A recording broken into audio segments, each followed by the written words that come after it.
ভিডিওতে আমরা দেখবো আমরা কিভাবে আমাদের এমএস ওয়ার্ডে টেবিল নিয়ে কাজ করতে পারি। আসলে টেবিল সব জায়গায় আমাদের দরকার পড়ে। ডেটা সাজানোর জন্য সবচেয়ে বেশি দরকার যে পার্টটা আমাদের আছে সেটা হচ্ছে আমাদের টেবিল। তো এই ভিডিওতে পুরাটাই আমরা টেবিলকে কভার করব, কারণ এটা একটু লেন্দি আর এটা একটু বেশি বোঝানো দরকার পড়ে, তাই আমরা টেবিলটা কভার করবো একসাথে। তো আমরা প্রথমে এই টেবিল যে অপশনটা দেখতেছি এখানে ইনসার্ট ট্যাবের মধ্যে, এই ইনসার্ট ট্যাবে যে টেবিল অপশন আছে এখানে অনেকগুলো অপশন আছে। যেমন আমরা যদি ম্যানুয়ালি কিছু টেবিল আর্ট করতে চাই, অর্থাৎ আমাদের কিছু করা লাগবে না, জাস্ট আমরা সেল এবং কলাম এবং রো সিলেক্ট করে দিব, সে অটোমেটিক্যালি টেবিলটাকে আমাদের এখানে সাজিয়ে দেবে। যেমন এই যে আমরা এইভাবে যদি সিলেক্ট করি, এখান থেকে বাম দিক থেকে ডান দিকে যাই তাহলে কলামগুলো ক্রিয়েট হবে, আর যদি নিচের দিকে যেতে থাকি তাহলে রোগুলো ক্রিয়েট হবে। তো এইভাবে আমরা ম্যানুয়ালি কিছু নিয়ে নিতে পারি, এখানে নিয়ে নিতে পারি অটোমেটিক যেগুলো আছে, আর ম্যানুয়ালি আমরা পরে দেখাবো। তো অটোমেটিক কিছু টেবিল আমরা এখান থেকে সিলেক্ট করে এগুলোকে নিয়ে কাজ করতে পারবো আমাদের যতটুকু দরকার। এখানে সর্বোচ্চ নেওয়া যাচ্ছে 7x6, মানে আপনার এখানে কয়টা নেওয়া যাচ্ছে 1 2 3 4 5 6 7, 7টা কলাম আর 6টা রো, 7টা কলাম আর 6টা রো নেওয়া যায়। তো এইভাবে আমরা এখানে ম্যানুয়ালি নিতে পারবো। যদি আমাদের ইচ্ছে বেশি দরকার পড়ে তাহলে আমরা একটু পরে দেখাচ্ছি কী হবে। এই হচ্ছে আমার জাস্ট এখানে আমরা যে কয়টা দরকার, যেমন ধরেন আমাদের কলাম দরকার 7টা, কলাম দরকার 2টা আর রো দরকার হলো আমাদের 6টা। তো আমরা এটা নিয়ে জাস্ট এভাবে ক্লিক করবো, এখানে কলামগুলো চলে আসবে। তারপর এটার ভিতরে আমরা লিখে দিতে পারবো নেম। তারপর যদি আমরা এই পয়েন্টটাতে লিখি রোল, ঠিক আছে। তো এখানে আমরা নেম লিখে যাচ্ছি যে রহিম, এখানে লিখে দিলাম রোল হলো 01, তারপর এখানে আমরা লিখে দিলাম করিম, এখানে লিখে দিলাম 02, এখানে লিখে দিলাম যে মুফাসা, এখানে লিখে দিলাম 03। তারপর এখানে আরও কোনো নাম এভাবে আমরা লিখে টেবিলটা আমাদের ক্রিয়েট করতে পারবো। এই হবে আমাদের টেবিল। আমরা এটাকে কন্ট্রোল করতে পারবো নিজের মতো করে। যেমন টেবিলটা ক্রিয়েট করার সাথে সাথে দেখেন কিছু জিনিস আছে বা কিছু থিংস আছে যেগুলো আমরা যদি ওয়ার্ডে নিয়ে আসি তাদের নিজস্ব কিছু ট্যাব ওপেন হয়ে যাবে। এই ট্যাবগুলো তো আমাদের পার্মানেন্টলি থাকে, কিন্তু কিছু কিছু ট্যাব আছে যারা শুধু ওই স্পেসিফিক আইটেমের জন্য ক্রিয়েট হয়। সেই ট্যাবগুলো তাদেরকে এডিট করার জন্য, তাদেরকে মডিফাই করার জন্য এবং তাদেরকে এনহেন্স করার জন্য দেওয়া হয়। যেমন এখানে যে টেবিল আছে এটাকে এনহেন্স করার জন্য আমাদের এখানে টেবিল ডিজাইন আর টেবিল লেআউট চলে আসছে। তো আমরা এটা থেকে হেডার ফুটার এগুলো রাখতে পারি, নাও রাখতে পারি, ঠিক আছে। তারপর টোটাল রো, দেন লাস্ট কলাম, এগুলোকে চেক করে দিব। তো এখানে আমাদের কিছু কাউন্টে চলে আসবে। তারপর হলো ব্যান্ডেড রো, দেন এখানে স্টাইলস আছে কিছু, এই স্টাইলগুলো দিলে আমাদের টেবিলের স্টাইলগুলো চেঞ্জ হয়ে যাবে। যেমন এটা দিলে আমার টেবিলের স্টাইল চেঞ্জ হয়ে গেছে, এটা দিলে আমার টেবিলের স্টাইল চেঞ্জ হয়ে যাবে। তো এইভাবে আমরা কী করতে পারি, কিছু স্টাইলিং করতে পারি। দেন এখানে শেডিং আছে, যদি আমরা চাই আমাদের টেবিলের ঘরগুলোতে আমরা শেডিং করব তাহলে আমরা অল সিলেক্ট করে করতে পারি। এই যে অল সিলেক্টের অপশান এখানে আছে, বাম দিকের এই ছোট্ট যে অ্যারো আইকনটা আছে, 4 অ্যারো, এই 4 অ্যারোটা আছে, এই 4 অ্যারোর মধ্যে অল সিলেক্টের অপশান আছে। অথবা আমরা একটা ঘরের মধ্যে রেখেও আমরা করতে পারি। যেমন এই দুইটাকে যদি আমরা সিলেক্ট করি এইভাবে, মাউসের লেফট বাটন ক্লিক করে এইভাবে সিলেক্ট করি, তারপর আমরা এটাকে যে কোনো একটা কালারে কনভার্ট করে দিতে পারবো। তো এই হচ্ছে আমাদের স্টাইলিং ট্যাব। যখন আমরা এখান থেকে বের হয়ে যাব তখন ওই দুইটা ট্যাব গায়েব হয়ে যাবে। আবার যদি আমরা এখানে মাউসটাকে রাখি তাহলে আবার ট্যাবগুলো চলে আসবে। তো বর্ডারের স্টাইল চেঞ্জ করা লাগলে আমরা করতে পারবো। যেমন অল সিলেক্ট করার পর যদি আমরা অল সিলেক্ট করার পর আমরা এখান থেকে বর্ডারের স্টাইলটা চেঞ্জ করতে চাই তাহলে বর্ডারের স্টাইলগুলো চেঞ্জ হয়ে যাবে। যেমন এখানে ক্লিক করবো, বর্ডারের স্টাইলগুলো চেঞ্জ হয়ে যাবে। বর্ডার স্টাইল চেঞ্জিং অপশান আসছে, আমি যেটাতে ক্লিক করলাম বর্ডার স্টাইলগুলো সেই হিসাবে চেঞ্জ হয়ে গেল। তো এই হচ্ছে আমাদের বর্ডারিং স্টাইলগুলো। ওকে, দেন আমাদের বর্ডারটাকে আমরা বন্ধ করে দিব, দেন আমাদের সব কিছু আগের মতো হয়ে যাবে। এই হচ্ছে আমাদের টেবিলের ডিজাইন ট্যাবের কাজ। এখানে আরও কিছু অপশানস আছে, আপনারা এক্সপ্লোর করবেন কী কী আছে। না বুঝলে আমাকে বলবেন, আমি বলে দেবো পরে। আর এমনি যদি আপনারা বুঝে যান তাহলে তো অল গুড। তারপর টেবিল লেআউট আছে কিছু, এখানে কিছু অপশানস আছে, এই অপশানসগুলো আপনারা দেখতে পারেন। এখানে সিলেক্ট অপশান আছে, প্রপার্টিজ অপশান আছে, ড্র টেবল, ইজিয়ার। আচ্ছা, এই জিনিসগুলো আমি আপনাদেরকে একটা সেপারেট ভিডিওতে দেখাবো। তো এখন আপাতত আমি টেবিল নিয়ে কথা বলতেছি, কিভাবে টেবিল আসবে না আসবে সেগুলো, আর কিভাবে এই ট্যাবগুলো নিয়ে কাজ করতে হয় সেগুলোর জন্য আমরা আলাদা ভিডিও আনবো। তো এখন দরকার নেই এগুলো নিয়ে এত বেশি মাথা ঘামানো, জাস্ট আপনি দেখেন টেবিল কীভাবে নিয়ে আসতেছি আমরা, ঠিক আছে। তো এই টেবিলকে যদি আমরা চাই আবার ডিলিট করে দিতে পারবো। জাস্ট ধরবো, ধরার পর কিবোর্ডের ডিলিট বাটনটাতে ক্লিক করবো, কন্টেন্ট ডিলিট হয়েছে, তারপর আমরা এটাকে ধরে জাস্ট ব্যাক স্পেস দিয়ে ডিলিট করে দেবো, শেষ। এই হচ্ছে আমাদের অটোমেটিক টেবলস। এবার আমরা চাই আমাদের টেবিল বেশি দরকার, ধরেন আমার দরকার 20টা কলাম আর 4টা রো, তাহলে আমি এখানে ইনসার্ট টেবিলে ক্লিক করব। করার পর এইখানে আমাকে লিখতে হবে কয়টা কলাম দরকার, আমার 20টা কলাম দরকার আর আমার 4টা রো দরকার। তো আমি 20টা কলাম আর 4টা রো দিব। আর এখানে যে অপশনগুলো আছে এগুলোকে হাত না দিয়ে যেভাবে আছে এভাবে রেখে জাস্ট ওকে ক্লিক করবো, এখানে 20টা কলাম আর 4টা রো চলে আসবে। তো এই হচ্ছে আমাদের টেবিল আনার সহজ উপায়। তারপর আবার ইনসার্ট ট্যাবে যাই আমরা। এখন আমাদের মনে হচ্ছে যে না আমাদের এই টেবিল দরকার কিন্তু নিজের মন মতো দরকার, তাহলে আমরা সেটাকে ডিজাইন করতে পারবো, ড্র করতে পারবো। যেমন এখানে ড্র টেবিল অপশন আছে টেবিলসে, এটা যদি আমরা ক্লিক করি তারপর আমাদের কাছে একটা পেন অপশন আসবে, দেন আমরা এটাকে ধরে যদি এই পাশে নিয়ে আসি আর আনার পর এই পর্যন্ত আনি, তারপর নিচের দিকে টান দিই, তাহলে দেখবো একটা ঘরের মতো হয়ে যাবে। তো এটার ভিতরে আবার আমি টেবিল বানাতে পারবো। যেমন আমার ধরেন 3টা কলাম দরকার, তো আমি মাঝখানে একটা দিলাম আরেকটা লাইন, আর এখানে মাঝখানে আরেকটা লাইন দিলাম, আমার 3টা কলাম হয়ে গেল। ধরেন আমার একটা হেডিং দরকার, তো আমি হেডিংয়ের জন্য একটা কলাম রো টেনে দিলাম, আর আমার 2টা রো দরকার যেন আমি ব্যাখ্যা করতে পারি, তো আমি 2টা রো টেনে দিলাম। এ হচ্ছে আমাদের ড্র টেবিলের কাজ। তারপর আমরা জাস্ট এখানে চলে আসবো, আবার এগুলোকে অফ করে দিই। আচ্ছা এগুলো কি আছে আমি পরে বোঝাবো অবশ্যই সবগুলো। আচ্ছা তারপর এই যে ইনসার্ট ট্যাবে চলে আসি, এই হচ্ছে আমাদের টেবিল। তো আমরা এটাকে ছোট বড় করতে পারি যদি আমরা চাই। এই যে এখানে যদি মাউসটাকে নেই তাহলে আমরা এই ঘরগুলোকে ছোট বড় করতে পারি, অথবা যদি একটু বেশি এদিক ওদিক হয়ে গেছে তাহলে আমরা এগুলোকে চাপিয়ে চাপিয়ে একটু বড় ছোট করতে পারবো নিজের মতো করে। তো এই হচ্ছে আমাদের ড্র টেবিলের কাজ। ইজি আছে, যদি আপনারা বুঝে থাকেন তাহলে তো ওয়েল ফাইন, না হলে আবার ভিডিওটা দেখেন, দেখে আবার প্র্যাকটিস করেন, অবশ্যই বুঝে যাবেন। তো আমি এটাকে, এই হচ্ছে আমাদের ড্র টেবিলের কাজ, এভাবে আমরা ড্র করতে পারি। এর ভেতর আমরা আবার ড্র করতে পারবো যদি আমাদের দরকার পড়ে যে এটার ভিতরে আরও কোনো কলাম বা রো দরকার আছে, তাহলে আমরা আবার নিতে পারবো, সমস্যা নেই কোনো। আচ্ছা তো এই হচ্ছে আমাদের টেবিল ড্র এর কাজ। তো আমরা এটাকে কেটে দিই, আমাদের এইটুকু কাজ শেষ। আচ্ছা তারপর একটা অপশান আছে, এই অপশানটা হলো আমাদের কনভার্ট টেক্সট টু টেবিল। আচ্ছা এটা অন নেই, কারণ আমাদের এই কন্টেন্টে কোনো টেক্সট নেই, এটা এখন ডিসেবল করা আছে, তাই না? এই যে এখানে ডিসেবলড আছে, তো কোনো টেক্সট না থাকলে তো সেটা আসবে না। আচ্ছা তো আমরা একটা কাজ করি, এখানে টেক্সট লিখি নেম। আচ্ছা এটা লেখার একটা শর্ত হচ্ছে এখানে কিছু সিম্বল ব্যবহার করতে হয়, না হলে টেবিল বুঝতে পারে না যে আমাকে করতে হবে কি।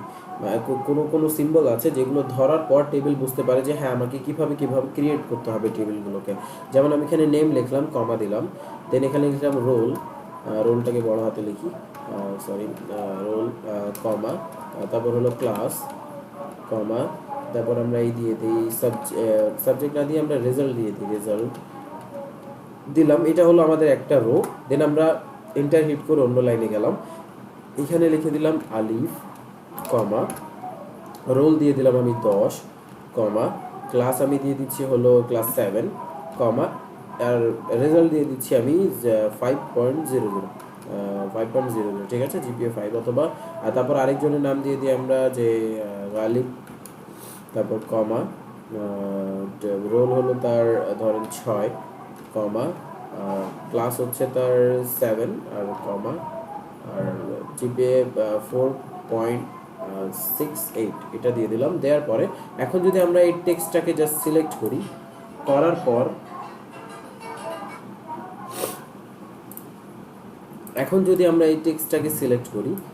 পর জাস্ট আমরা এই টেবিল অপশানে যাব, দেখবো এই যে কনভার্ট টেক্সট টু টেবিল, এটা আমাদের ইনেবল হয়ে গেছে। জাস্ট এবার আমরা এটাকে ক্লিক করব, আমাদের একটা ছোট্ট প্যানেল ওপেন হবে।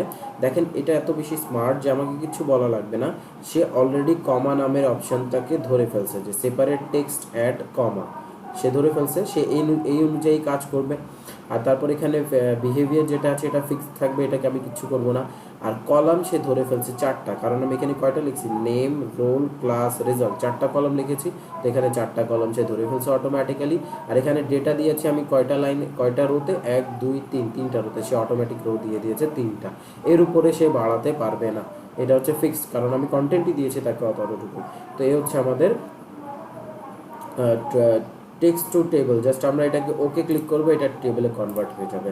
তো হচ্ছে আমাদের easy process of data text to টেবিলে ক্রিয়েট করা, ঠিক আছে? তো এইভাবে আপনারা ট্রাই করবেন। যদি কোনো জিনিস আরও বোঝার লাগে তাহলে আমাকে বলবেন, আমি বলে দেবো। এখানে একটা জিনিস আমি বলে দিই, যেটা হচ্ছে যে টেবিল যখন আমরা এইভাবে ড্র করি, ধরেন এভাবে ড্র করতেছি বা এইভাবে টেক্সট টু টেবিলে যাচ্ছি, তখন আমি তো কমা ব্যবহার করেছি, যার কারণে এখানে কমা এসেছে, তাই না? যদি প্যারাগ্রাফ থাকতো তাহলে প্যারাগ্রাফ হতো, যদি ট্যাব ব্যবহার করতাম ট্যাবস, যদি ট্যাব ক্লিক করে করে স্পেস দিতাম তাহলে ট্যাবগুলো ইউজ হতো। আর যদি আমরা অন্য কিছু ব্যবহার করি, লাইক স্পেস ব্যবহার করলাম অথবা অন্য কোনো চিহ্ন ব্যবহার করলাম, তো সেই চিহ্নকে আমাদের এই আদার্সে ক্লিক করার পর এখানে বলে দিতে হবে আমি কোন চিহ্নটা ব্যবহার করতেছি। ঠিক আছে, তো এই আদার্সে বলে দিতে আপাতত আমি কমা রেখেছি, তো আমি কমায় রাখলাম, ওকে ক্লিক করলাম, এটা আমাদের টেবিলে কনভার্ট হয়ে গেছে। তো এই হচ্ছে আমাদের টেক্সট টু টেবিলে কনভার্ট করার উপায়। তো আমি এটাকে ডিলিট করে দিই, আমাদের ইউটিউব কাজ শেষ। তারপর আবার আমরা ইনসার্ট ট্যাবে যাই, টেবিলে যাই, দেন এখানে দেখবো আমরা কিছু এক্সেলের স্প্রেডশিট রাখা আছে। এক্সেলের স্প্রেডশিট মানে হলো আমরা যখন এটাকে ক্লিক করব তখন আমাদের ওয়ার্ডের মধ্যেই একটা এক্সেলের স্প্রেডশিট ওপেন হবে, ছোট্ট একটা এক্সেলের স্প্রেডশিট ওপেন হবে, যেটাকে কাজ করার মাধ্যমে আমি নিজের ওয়ার্ডে ডেটা আনতে পারবো, ডেটা টেবিলটা আনতে পারবো। যেমন এটাকে যদি আমি একটু বড় করে দিই, এই জিনিসটাকে ধরে, তো এটাকে বড় করা যায়, সমস্যা নেই, একটু বড় করে দিলাম। ওকে, দেন এখানে আমি লিখে দিলাম নেম। এটা একটা এক্সেলের স্প্রেডশিট, তো আপনাকে বুঝতে হবে না কি আছে, জাস্ট এই টেবিলটাকে দেখলে বুঝবেন যে এখানে আছে। তারপর এখানে লিখে দিলাম ক্লাস, তারপরে এরপরে লিখে দিলাম আমরা রোল, দেন এরপরে আমরা লিখে দিচ্ছি হলো রেজাল্ট, তারপর এরপরে আমরা লিখে দিচ্ছি হলো লাইক আপনাদের যেটা লেখার ইচ্ছা সেটা আপনারা লিখতে পারবেন, যে ডেট, তারপর এখানে লিখতে পারবেন যে এক্সাম, তারপর এখানে লিখে দিলাম নেম আলিফ, দেন এখানে লিখে দিলেন হলো 7, রোল লিখে দিলেন হলো রোল লিখে দিলেন হলো 2, রেজাল্ট লিখে দিলেন হলো 5.00, ডেট আমরা লিখে দিলাম ধরেন আজকে কত 21 এপ্রিল লিখে দিলাম, দেন এখানে এক্সাম লিখে দিলাম হলো টার্ম। ঠিক আছে, টার্ম লিখে দিলাম। লেখার পর জাস্ট আমরা যদি এই যে ফ্রেম, এই যে ঘরটা আছে, এই ঘরের বাইরে যদি একবার ক্লিক করি, আমাদের এই যে স্প্রেডশিটটা আছে ওটা বন্ধ হয়ে যাবে, আর আমাদের এই যে টেবিলটা আছে এটা চলে আসবে আমাদের ওয়ার্ডের ভেতরে। তো এই হচ্ছে আমাদের এক্সেল স্প্রেডশিট টু ওয়ার্ডে কিভাবে ট্রান্সফার করা হয়, মানে এক্সেল স্প্রেডশিটে আমরা লিখলাম আর সেটা ওয়ার্ডে চলে আসলো। তো এটাকে বেশিরভাগ এডিট করা যায় না, কিছু করা যায় না। যদি এডিট করতে হয় তাহলে আবার আপনাকে এক্সেলের স্প্রেডশিটটা ওপেন করতে হবে, ডাবল ক্লিক করবেন আবার স্প্রেডশিটটা ওপেন হয়ে যাবে। এই টেবিলের উপর আপনি ডাবল ক্লিক করবেন তাহলে স্প্রেডশিটটা আবার ওপেন হবে, আপনি আবার এডিট করতে পারবেন। বাট এটার একটা অসুবিধা যেটা হচ্ছে যে এখানে বেশিরভাগ কন্টেন্ট আপনার দরকার পড়বে না, এবং এখান থেকে বেশিরভাগ কন্টেন্ট আপনাকে নিজের ওয়ার্ডের দরকার পড়বে না, তো আপনি সেটাকে নিজের মতো করে মার্জিত করে নিয়ে আসতে পারবেন না। এবং এখানে কিছু কালার আছে, এগুলোকে আপনাকে আবার এক্সেলে চেঞ্জ করতে হবে। ওই এক্সেল ডেটাটা যখন আপনি অন করবেন তখন আপনার এখানে ডেটা কনভার্ট করতে হবে। যেমন এটাকে যদি আপনি টেবিল দেন, ধরে যে এক্সেলের টেবিল দেওয়ার উপায়, এটা বোঝা দরকার নেই কোথায় টেবিল দিচ্ছি, জাস্ট এটা দেখেন যে আমরা টেবিলটাকে ক্রিয়েট করতেছি। এই যে দেখেন এখানে আমরা টেবিলটার মধ্যে কিছু বর্ডার্স লাইন দিয়ে দিলাম, তারপর যদি বাইরে আসি দেখবো এখানে একটু বর্ডার লাইন চলে আসছে। তো এইভাবে আমাদের এইগুলোর কাজ করতে হয় নর্মালি।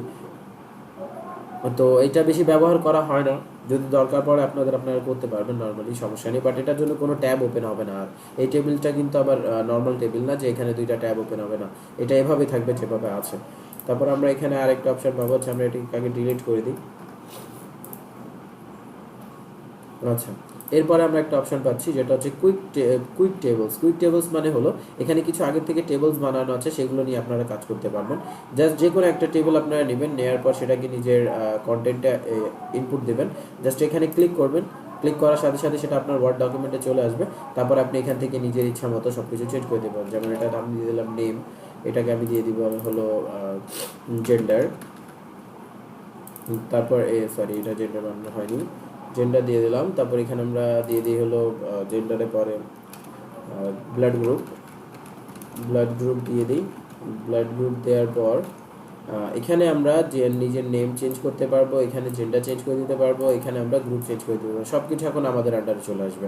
তারপর যদি আমরা এই টেবিলটাকে এডিট করতে চাই তাহলে জাস্ট অল ধরবো, এই যে এখানে দুইটা টেবিলের ট্যাব আসছে, এইগুলোকে আপনি এক্সপ্লোর করবেন, কীভাবে চেঞ্জ করা লাগে, কী করা লাগে আপনারা সব কিছু দেখে নেবেন। তো হচ্ছে আমাদের কিছু রেডি টেমপ্লেট টেবিলের ক্ষেত্রে।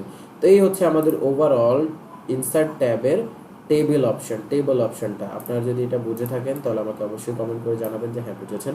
আর যদি কোনো জায়গায় কোনো জায়গায় আটকে গেছেন তাহলে আমাকে বলবেন, আমি সেই অনুযায়ী আপনাদেরকে আবার ভিডিও ক্রিয়েট করে অথবা সেই টিউটোরিয়ালটা ক্রিয়েট করে আপনাদেরকে ওই সমস্যার সমাধানটা করে আমি দেখা দিব। যদি এই ভিডিওটা ভালো লেগে থাকে তাহলে লাইক করবেন, শেয়ার করবেন, আর অবশ্যই আপনার ফ্রেন্ডদের মাঝে স্প্রেড করে দিবেন। এটা ফ্রি টিউটোরিয়াল পুরোটা, আপনাকে এত বেশি মানে পে করতে হবে না আপনাকে, যে আপনি পে করতেছেন বা আপনাকে কোনো কোর্সে এনরোল করা লাগতেছে না, আপনি এটা জাস্ট ফ্রিতে দেখতে পাচ্ছেন, ইউটিউবে রেখে দেওয়া হয়েছে। আর টোটালি আমার করা সব কিছু আমার নিজের, তো আপনাদের কোনো রকমের কোনো সমস্যা হবে না। অবশ্যই আপনারা এটাকে বুকমার্ক করে রাখবেন পুরো প্লেলিস্টটাকে, আমি পুরো প্লেলিস্টে আপলোড করে দিয়েছি, যে প্লেলিস্ট আপনারা বুকমার্ক করে রাখতে পারেন। এবং অবশ্যই সাবস্ক্রাইব করবেন এবং সবাইকে স্প্রেড করে দিবেন যেন সবাই দেখতে পারে, ঠিক আছে?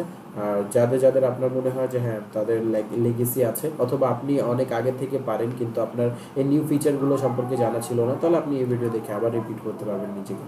তো সুস্থ থাকবেন, ভালো থাকবেন, ধন্যবাদ সবাইকে।